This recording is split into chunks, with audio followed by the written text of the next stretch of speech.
Buen día, profesor. Buen día con todos. En esta oportunidad voy a hablar sobre la determinación de cadmio mediante análisis de activación neutrónica.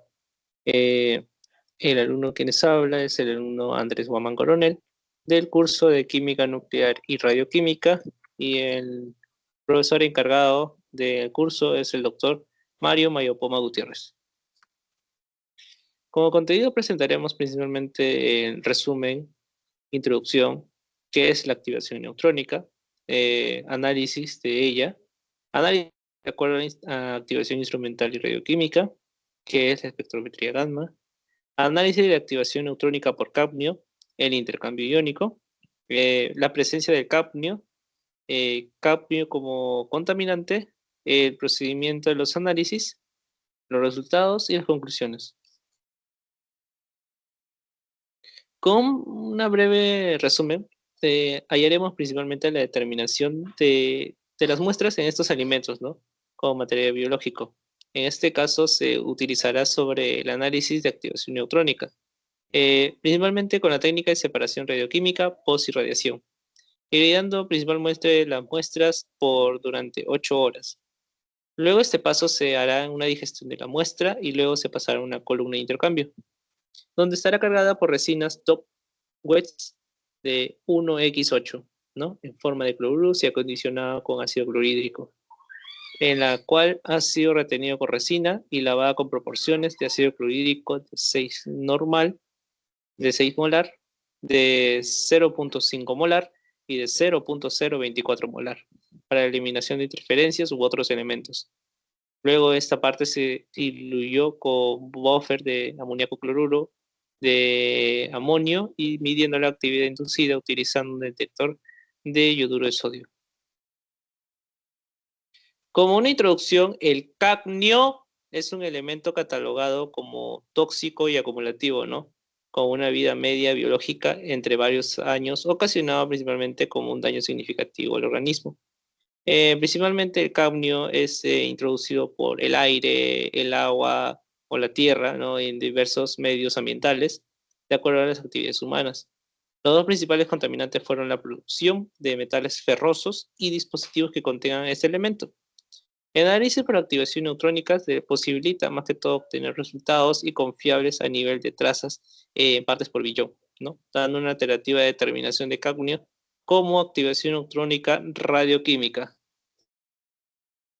La activación neutrónica se define principalmente como fenómeno que consiste una transformación de nucleótido, principalmente artificialmente con la captura de los neutrones. Esto provoca la activación del material y necesariamente el bombardeo de estos, ya que los últimos producidos en el laboratorio pueden acelerar las partículas cargadas de estas fuentes, ¿no? Este proceso puede describirse como una muestra en diversos tipos de elementos que se exponen a un periodo de tiempo, en este caso un tiempo inicial, a un flujo uniforme, ¿no? Que establece la uniformidad de neutrones térmicos y en condiciones de pequeñas fracciones, ¿no? El número de estos nucleónidos se definen como isótopos estables de los elementos presentes. Esta activación neutrónica para el caso del isótopo se determina principalmente en la presencia del elemento de un número atómico Z o el peso, ¿no? El peso atómico del siguiente elemento, ¿no?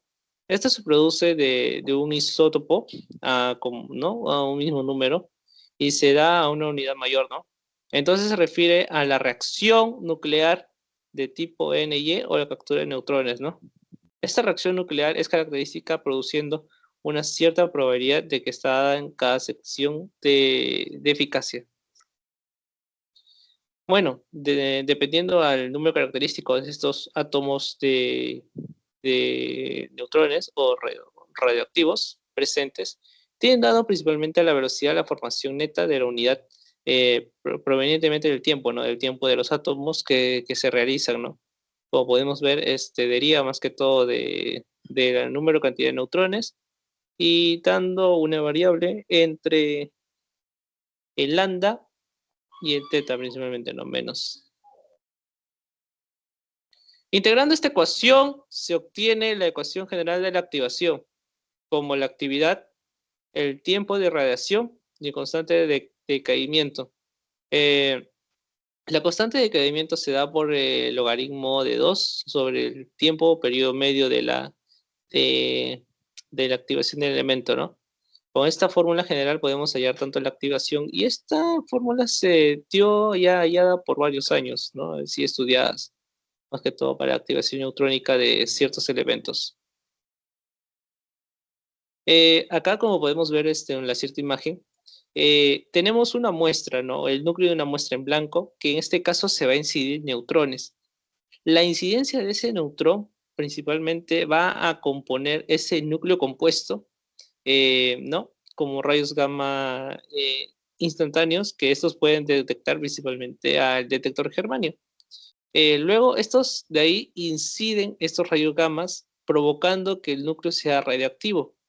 Es decir, a que el componente sea radioactivo para que supuestamente sea el análisis, liberando principalmente partículas beta o rayos gamma, tanto del núcleo, hasta que el núcleo producto sea estable. Esta característica va a estar dependiendo a los núcleos reactivos que están, ¿no? En sí, es digamos que va a incidir a la formación de otros núcleos, hasta formar un núcleo estable, como les estaba mencionando. El análisis de la activación neutrónica, primero damos cuenta en la preparación de la muestra, ¿no? La preparación de la muestra va a incidir mucho en este paso. Luego, al momento de irradiar, pero al momento de irradiar, principalmente va a dar la separación radioquímica producida por el reactor. El reactor va a dar esta separación radioquímica para recién irradiar. Y esta irradiación se da en la medida de la radiactividad por la espectrometría gamma. Luego se cuantificará y se detectará en la computadora, resultando más que todo, ¿no? Los resultados obtenidos. También están los análisis de activación neutrónica, tanto instrumental como radioquímica. La instrumental no se hace ningún tipo de tratamiento químico. Solo se mide un espectrofotómetro de rayos gamma y después esperar un tiempo determinado de decaimiento, ¿no? En esta forma no es destructiva ni el método. Radioquímicamente, este proceso se trata como un radionucleido que posee una baja actividad o interferencia a la medida, ¿no? Pasa de un proceso de separación de radioquímica de dos etapas, ¿no? En este caso, una dilución de la muestra irradiada y la presencia de portadores o elemento de interés, ¿no? Y otra separación química de la actividad de actividades de interés. Es una forma destructiva del método. En espectrometría gamma consiste principalmente en la obtención del espectro de energías, ¿no? De radiaciones gamma emitidas por los radionucleidos. El desarrollo de esta técnica es responsable del mejoramiento de los métodos y análisis de activación. Dependiendo de los detectores, eh, lo normalmente básico de estos detectores son sus cristales, ¿no? En espectrometría gamma, la clásica principalmente es el detector de centello, que son los cristales de yoduro de sodio. Ahora actualmente se da una espectrometría de alta gamma de resolución, ¿no? Que esto conduciría o involucraría a los semiconductores de germanio litio o germanio hiperpuro. Los detectores de germanio están compuestos principalmente de un cristal simple. Existen dos configuraciones: coaxial, que detecta los volúmenes grandes y se usan la detección de rayos, o planar, que son pequeños o a baja capacidad de estos niveles, ¿no? Que pueden ser los ruidos. El detector de centello, como te estaba mencionando, es de yoduro de sodio, titanio, que tiene una gran ventaja de representar la alta eficiencia, y son relativamente baratos, ¿no? Debido a que su pobre resolución o el uso de estos está limitando a conteos, fracciones o un poco de radionucleidos, y siempre cuando emiten, ¿no?, los fotones gamma o energías suficientemente alejadas entre sí. Tenemos también los preamplificadores, que su función principalmente es la de ajustar, ¿no? La de ajustar y convertir una carga de pulso. Los amplificadores principalmente son niveles óptimos, ¿no? Para análisis de las alturas o pulsos, ¿no? Y mejorando la producción de señal y del ruido. El analizador multicanal tiene asociado un convertidor analógico digital encargada de convertir su altura en pulso y en la señal de salida del amplificador, o en la información digital para ser almacenada en un número de canal de memoria. Y esto está provisto a varios cientos de celdas en las que registra un número de impulsos o cada tamaño recibido. Como análisis de activación neutrónica del cadmio, el cadmio tiene 8 isótopos estables y la reacción nuclear más empleada es la de activación neutrónica, ¿no? Como es de cadmio 114 o de cadmio 115, ¿no? Que son más estables y favorables. Para la determinación de cadmio, activación neutrónica, se usan los neutrones térmicos. En este caso dan probabilidad de altas concentraciones de orden, en este caso de 0,1 o de varios milibars, haciendo posible la determinación de elementos traza y de dadas en altas sensibilidades que se pueden obtener. En comparación a la técnica de activación neutrónica, tenemos también presente el equipo o el método de espectrometría de absorción atómica. En este caso, se va a usar por un cátodo hueco, una lámpara de cátodo hueco de cadmio. Esta luz incide entre la flama que va a dispersar más que todo la muestra. Es decir, vamos a tener una muestra líquida, en este caso que contiene cadmio, y lo va a esparcir por un spray y lo va a redisolver. Esta redisolución va a incidir a un haz de luz que va a un monocromador. El monocromador va a estar hacia el detector y el detector va a dar las señales que supuestamente va a proceder en la computadora. Estas señales nos van a dar como puntos referenciales en la que más o menos se va a manejar la cantidad de la cantidad del metal, en este caso que estamos analizando del cadmio, en diferentes proporciones. Como por ejemplo, acá podemos tener unas ciertas estándares de concentraciones, ¿no? Que pueden ser de 0.01 ppm, 0.1 o hasta 1 ppm, ¿no?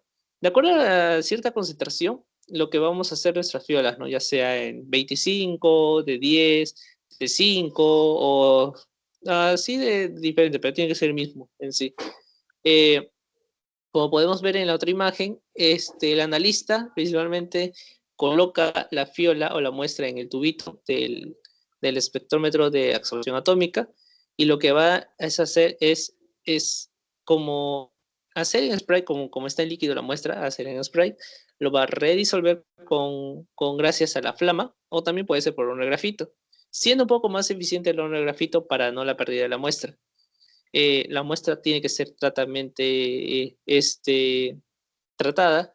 Tanto en este caso están usando la metodología que es por digestión ácida también para diversos tipos de muestras. Acá podemos ver una curva, un gráfico de curva estándar, en este caso que puede ser de un elemento de cobre. Está entre la absorción versus la concentración. Al tener estos estándares, vamos a tener una curva estándar, ¿no? Con ciertos puntos. Luego luego el equipo va a graficar este tipo de curva y para hallar tanto la cierta concentración que estamos, ¿no? Por calcular en la muestra, colocamos nuestra muestra, se esparce y nos va a dar más o menos un cierto punto de la muestra indicada. Como intercambio iónico del método de separación, en este caso estamos usando tanto las resinas. En las resinas se da un intercambio, si es catiónica, se da en proporciones ácidas, si es aniónica, se da en bases fuertes, principalmente los grupos básicos o aniónicos de hidroxilo. Entre las resinas tenemos que son intercambios aniónicos, que son las básicas, y forman la clorometilización, que en este caso reaccionan con la amina terciaria para producir fuertemente básicas. Y tanto lo que son estas resinas de tipo fuerte, ¿no? De base fuerte o de un grupo amonio cuaternario, son las resinas que, con base débil, ¿no? Teniendo un grupo amino en su composición.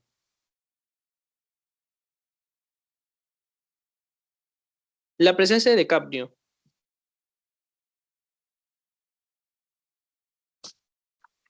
La presencia de cadmio. Entre la presencia de cadmio se da que en la corteza terrestre es un 0.115 y está entre 0.2 ppm, mientras que en el agua se encuentra a un 0.0001 ppm, ¿no? El cadmio es un elemento con el símbolo CD. Su número atómico es 48, es un metal blanquecino, blanco, y también se pueden utilizar principalmente para baterías recargables, eh, para protección y corrección de metales, pigmentos de pintura, aleaciones y soldadura de fundición, estabilizante de plásticos y cauchos, y pueden ser dañinos más que todo porque afecta a los riñones, al hígado, ocasiona cáncer, pulmón, problemas óseos y reproductivos. El cadmio, por tener una presión de vapor relativamente alta, se oxida principalmente con los vapores del aire, ¿no? Esto dando óxido de cadmio, que son emitidos al ambiente, y estos compuestos de cadmio también pueden ser tanto como sulfuros, carbonatos y óxidos, tanto insolubles en el agua.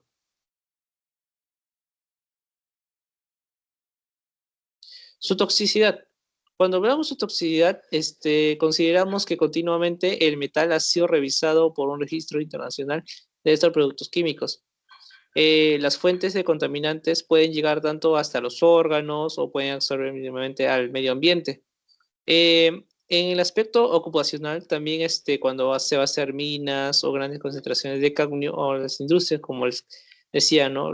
Las baterías, también pueden influir mucho, ¿no? En la fabricación de colorantes, cables eléctricos, en las minas industriales, en las minas ilegales, que pueden más que todo, ¿no?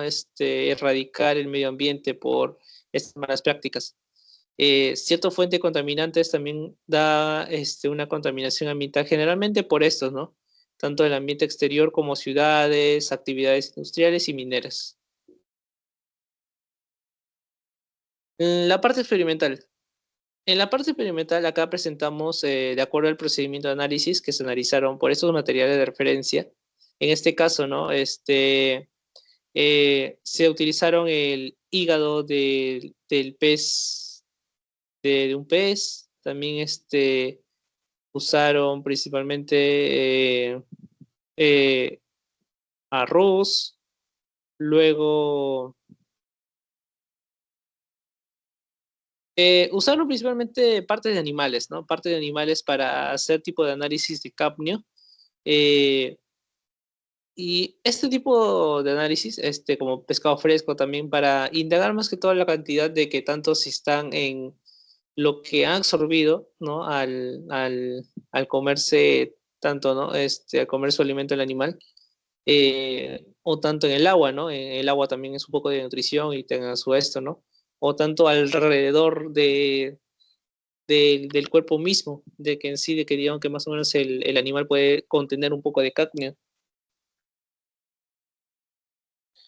El procedimiento. Bueno, se extrajo de 150 a 400 miligramos de muestra, ¿no? Pesando más o menos un 0.01 de esta muestra. Se colocó en bolsitas de poliestireno y se prepararon en cada uno en trozos, ¿no? De 3 por 2 con papel filtro, pesando cada bolsita cada 50 microgramos de cadmio. Esto se disolvió o se dio una disolución patrón, evaporándose en una lámpara infrarroja. Se dobló cada estándar y se paquetó las bolsitas en polietileno. Estas bolsitas contenidas de la muestra se empaquetaron en papel aluminio y se rotularon, ¿no? Acomodándose con un cartucho de aluminio, intercalando la muestra estándar en sello de, de caucho del cartucho que se va a irradiar. Bueno, en la irradiación se dio el contenido de la muestra, irradiándose en una posición de 1,9 de la gradilla del núcleo, de la grilla del núcleo, y se hizo en el reactor RP10 del centro nuclear de Warangal. El flujo aproximado fue de 3 por 10 a la 13 neutrones sobre centímetro y se hizo la radiación por 8 horas. Luego se dio el procedimiento de separación, en este caso, como les comentaba, de la separación radioquímica, ¿no? Que después de 2 días que se enfrió la muestra o el tratamiento químico, Se colocaron en vasos de 10 mililitros, ¿no? Debidamente rotulados. Se dejó por pregestión 1 mililitro de este portador de cadmio y se dio, ¿no? Con 5.000 revoluciones por minuto con 5 mililitros de ácido nítrico por cada 12 horas. Se calentó a temperatura moderada hasta que fuera destruida la materia orgánica. Al ser destruida se retiraron tanto los vasos y se agregaron 3 mililitros del ácido perclórico. Esto se trajo a reflujo, ¿no? Por unos minutos y se retomó la muestra con 10 mililitros de ácido clorhídrico, 6 molar, ¿no? Haciendo ciertos lavados principalmente, ¿no? Para recuperar principalmente la muestra. Luego se pasaron a las columnas de intercambio iónico, que fueron formadas con cloruros de 100 a 200 mallas, ¿no? Al hacer lleno de de esta resina de intercambio, el lavado fue con alcohol, ¿no? Enjuagada con agua destilada, y luego se adicionó el agua destilada para asegurar que no burbujee en el aire, ¿no? Tener tanto una velocidad constante, finalmente se, se hizo el lavado con ácido clorhídrico 6 molar. En la medición de la actividad inducida, después del retorno de vial de la muestra separada por la columna, se midieron después 24 horas logrando un equilibrio de cadmio 115, ¿no? De acuerdo a la detección se llevó a cabo con el detector de yoduro de sodio con amplificador acoplado Ortec. Tanto la muestra como el estándar se midieron a las mismas condiciones y a la posición del detector. La cadena de medición se controló y se calibró fuentes de cesio 137, ¿no? Empleando principalmente fotopicos de 671.7 kiloelectrovol y de 1332.5 kiloelectrovol. Estos tiempos varían principalmente casi como 1000 segundos, ¿no? Y de estas muestras fueron halladas con 100 ppm de cadmio. Entre 1 a 2 horas estas muestras contenidas fueron mayores entre 1 ppm hasta 15 horas de los niveles de partes por billón. Resultados y discusiones. En los resultados podemos ver principalmente el espectro del wato de la retención del cadmio. Ese fue en la primera resina, ¿no? Cuando se dio el primer entorno de la resina, en este caso del wato de retención, se halló principalmente el cadmio, ¿no? Un poco de contenido de cadmio. Pero esto también interferiría más que todo en la resolución de la muestra, ¿no? Que puede ser más que todo el efecto Coughton, o si no, el efecto del ruido, o si no, el efecto que está principalmente que no es agregar el resultado. Acá tenemos las tres figuras, que en este caso son primero el espectro del primer lavado, por lo cual se nota principalmente, ¿no? En el primer pico, como les estaba diciendo, ¿no? Eh, Cuando salía la primera señal, saldría del cadmio. Luego pasaría el espectro del segundo lavado de la resina, que en este caso ya bajaría a una menor cantidad, ¿no? Ya no saldría más que todo el cadmio, sino saldría otro tipo de compuestos. Luego el espectro de tercer lavado de la resina también ya saldría, pero ya con un manual condicionamiento. Esto quiere decir que el cadmio ha sido capturado por las resinas que son completamente atraídas más que todo, ¿no? Al atraer este tipo de resinas aniónicas, el se hizo tanto de carga positiva para retenerlo, principalmente. Tenemos el espectro del lubato del zinc. Al obtener el espectro del lubato del zinc, nos da a entender que el zinc fue hallado en los 1115,6 kiloelectrovoltios, ¿no? El zinc que se ha hallado principalmente es el zinc 65. Ahora, acá tenemos el espectro de hierro. Este espectro de hierro nos da a conocer entre 1099,3 kiloelectrovoltios, ¿no? Originándose el hierro 59. Y acá, como podemos observar, se da el espectro del eluato de cadmio que estamos finalmente hallando. El cadmio 115 se dio en dos señales, ¿no? Una que es de 336.6 y el otro es de 527.9, ¿no? Ambos los dos son cadmio 115. Y bueno, como conclusiones podemos determinar que el cadmio a niveles trazas de ciertas muestras de los alimentos, ¿no? Como el material también biológico, son usados para análisis de la activación neutrónica con la separación radioquímica. Esta estandarización de la posición de la irradiación de la caja del núcleo fueron a los del reactor de las muestras de los alimentos y material biológico, ¿no? Siendo muy importante que las muestras no se deterioren teniendo una óptima activación al momento de la manipulación. Espero que ha sido de tanto de su agrado con su activación. Muchas gracias.